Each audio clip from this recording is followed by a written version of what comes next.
घर में रहकर साधना कर रहे हैं, उनको चाहिए किसी और का ना खाएं, अपनी मेहनत का कमाया हुआ ही भोजन पावे, चाहे जहां जाए, कहीं किसी और का ना खाएं। 10 रुपए का खाया है 20 दे दो, तुम्हारे को भगवत प्राप्ति करना है। कभी ऐसा नहीं कि रास्ते में भंडारा बट रहा है, हलवा बट रहा है, दबा के पा लिया, चलो यार कम से कम बचे तो 100-200 रुपए। नहीं बचे, नहीं, जिसके लिए आए थे वो सब ले गया। वो गृहस्थ आदमी को अगर किसी का पानी भी पियो तो 5 रुपया उसको दे दो, 2 रुपया दे दो, नहीं रुपया दे दिया, वहां 2-4 दूना पत्तल उठा करके आसपास सेवा, कुछ सेवा कर दो। कोई तुम्हारे सुकृत ना लेने पावे भगवत प्राप्ति के मार्ग। अगर विरक्त है तो भिक्षान्नम औषधम, विषयों के सामने उपस्थित होने पर भोगने की इच्छा ना होना। गृहस्थ हो, तुम्हारे धर्म के विरुद्ध भोग का अवसर आ गया, हट जाओ, भाग जाओ, प्राण बचा लो, मत भोगना, नहीं तो भगवत प्राप्ति में बाधा। और विरक्त है, भोग सामग्री एकदम एकत्रित है, एकांत है, भोग लो, नहीं भोगना, क्योंकि मुझे भगवत प्राप्ति करनी है। नेत्र से, वाणी से, मन से किसी भी दूषित भोग को ना भोगना। नेत्रों से भी भोगना होता है। आप मोबाइल में देख रहे हो या छुप के देख रहे हो, ये ऐसा दृश्य देख रहे हो, ये नेत्रों से भोग हो गया, ये आपको नष्ट कर देगा। नेत्रों से बहुत नष्ट हो चुके हैं, नेत्र ही है जो दिखा करके भ्रष्ट हो गए। किसी के सामने ना, तो एकांत में नेत्र से भोग भोगना, वाणी से, मन से बिल्कुल दूषित वार्ता करना, दूषित संकल्प करना, दूषित दृश्य देखना है, भगवत प्राप्ति करना है तो चाहे गृहस्थ हो चाहे विरक्त, बचो इससे।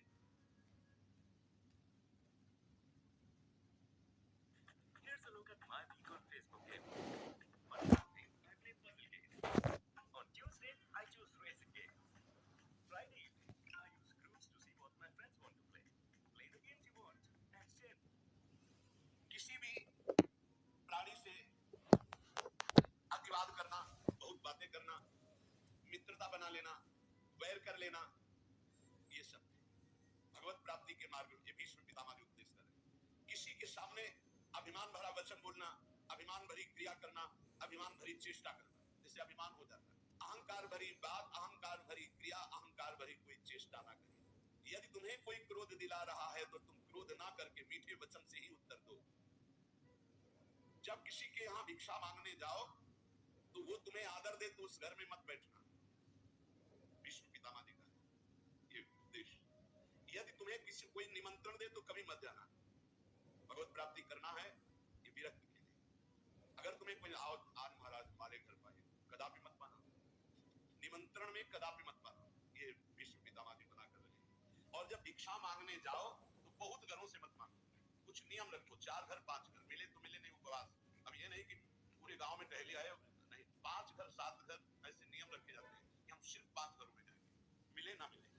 ये नहीं पूरे गांव में टहली आएगी, जब तक भर पेट के दोनों टाइम के लिए ना मिल जाए तो 50 घर मांग ली। ये भिक्षान नहीं, भिक्षान 5 घर या 7 घर, आवाज लगाई नहीं मिला तो उपवास करने। निमंत्रण पाए हुए घर में कभी भिक्षा ना पाने जाए, ये भगवत है कोई रास। मूर्ख पुरुष जब आप परमार्थ में चलते हैं, आपका उपहास उड़ाएंगे, हो सकता है वो आपका तिरस्कार भी कर दे, मारपीट भी कर दे। आप अपने हृदय में दुख ना मानने, हृदय में आनंदित रहें। कोई प्रारब्ध भोग का नाश हो रहा है और उसको डांटे नहीं, उसको मारे नहीं, उसको पर चिल्लाए नहीं, वो तो निमित्त मात्र है, भगवान आपके प्रारब्ध का क्षय करा रहे हैं। यदि भगवत प्राप्ति करना, बहुत बार ये बातें आ गई। आताताई पर भी कभी क्रोध करके उसे शाप ना दें। शाप देने का मतलब है भजन का फल, अगर भजन है, सच्चाई से चल रहे हो आप, अंदर से सोच ली बहुत सता लिया, अब तो भोगेगा, तो पक्का भोगेगा, इसमें कोई संशय नहीं, क्योंकि भजन एक अमोघ शक्ति है, जिधर जाएगी उधर। तो हमारा भजन मंगल के लिए कि अमंगल के लिए? तो कह रहे आताताई तुम्हें कितना भी सताए, तुम क्रोध करके उसे शाप आदि मत देना, कभी अंदर से बुरा मत चाहना। गृहस्थ के घर में जब धुआं निकलना बंद हो जाए, अब धुआं की गैस है, गैस के चूल्हा में तो धुआं का कोई ज्यादा काम है नहीं। जब मूसल की आवाज आनी बंद हो जाए, भीष्म पितामह के समय मूसल से फूटा जाता था, अब तो मूसल से नहीं तो मशीनों से है।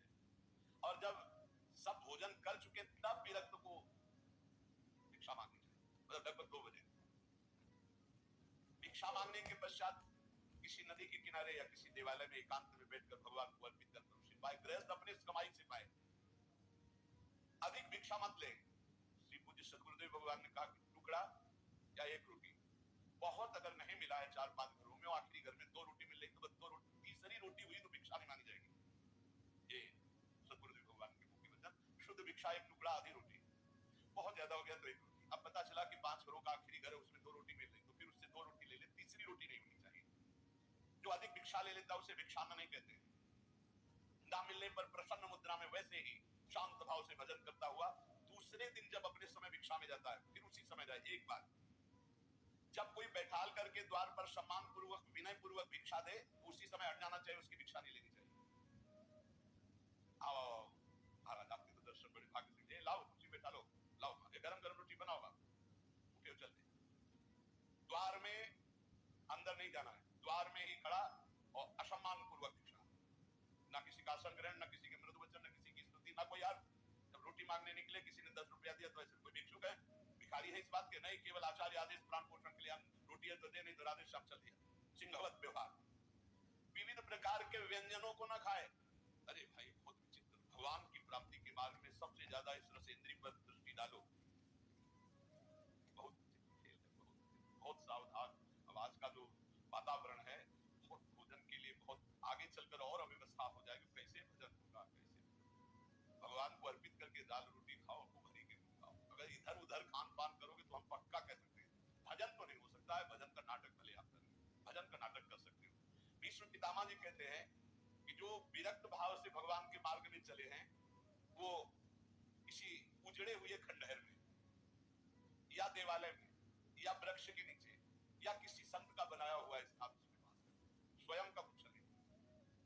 अपने शरीर निर्वाह केवल करना है, बलि बनाए बिलों में वास कर लिया। घर गृहस्थी के यहाँ नहीं, विरक्त को घर गृहस्थी के यहाँ शयन नहीं करना चाहिए। हम भ्रमण किए हैं, बड़े संतों का संग किए, तो हमने देखा कि गांव के बाहर स्कूल, मंदिर या किसी बट वृक्ष के नीचे या भगवान शंकर का छोटा मंदिर, वहां घरों में गृहस्थों के सैया पे शयन करोगे, भजनानंदी बनोगे तो सिद्ध ही हो तो प्रणाम, नहीं साधक है तो चौपट हो जाएगा, क्योंकि परमाणु वहां है, वहां गृहस्थी के परमाणु। घर गृहस्थी में बस मधुकरी मांगियो बाहर, बहुत सावधानी की जरूरत है। भीष्म पितामह जी कह रहे हैं विरक्त को अपने मन को अचल और स्थिर करने के लिए कहां शयन करे?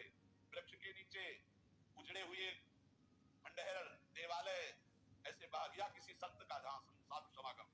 किसी भी गृहस्थ के घर में विरक्त को शयन का अधिकार। बाहर बहुत ही ऐसी व्यवस्था है, तो स्कूल होते हैं गाँव में, गाँव के किनारे कोई न कोई छोटा मोटा मंदिर होता है, लता वृक्ष होते हैं, अपना आहार करो, एकांत सेवन करो। अपने तो अपना करुणा है, धाम में वास मिला हुआ है श्री जी की।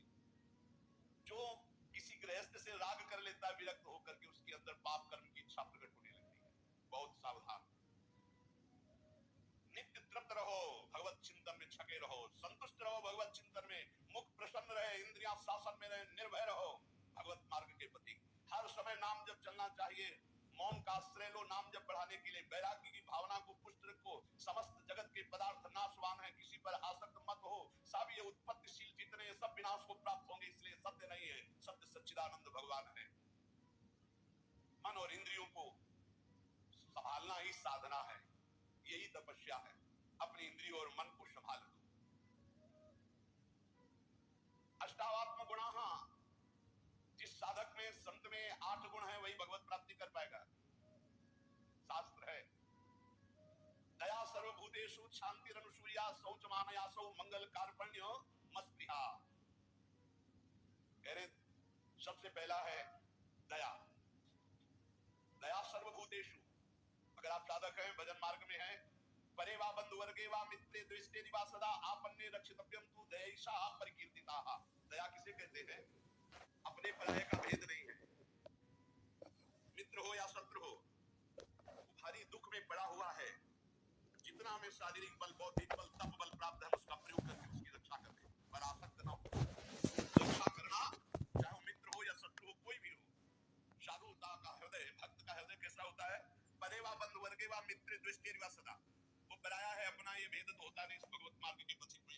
मित्र है या शत्रु है, अगर वो विपत्ति में फंसा हुआ है तो शरीर बल, तप बल, वाणी बल, हर बल के द्वारा उसकी रक्षा करेंगे, पर अपनापन नहीं करेंगे। जैसे मृग की रक्षा की पर अपनापन ममता कर लिया तो अगला जन्म मृग का बना। दया बिना साधु कसाई, वो दया करी तो आप बताइए। इसलिए दया बहुत संभाल के। दया क्या? हमारे जितना बल हम आपके कल्याण के लिए प्रयोग किया और अलग हो गए, आसक्त नहीं हुए, कभी उससे धन्यवाद पाने की इच्छा नहीं की, उसे दया कहते हैं। दूसरा शांति। बाह्य आध्यात्मिके जैव दुखे चोत्पादिते क्वचित न कुप्यति न वा हन्ति सा क्षमा परिकीर्तिता। ये साधक के लक्षण। पहला दया, दूसरा ऐसा क्षमा कि कोई आपको शारीरिक, जो घर में रहकर साधना कर रहे हैं उनको चाहिए किसी और का ना खाएं।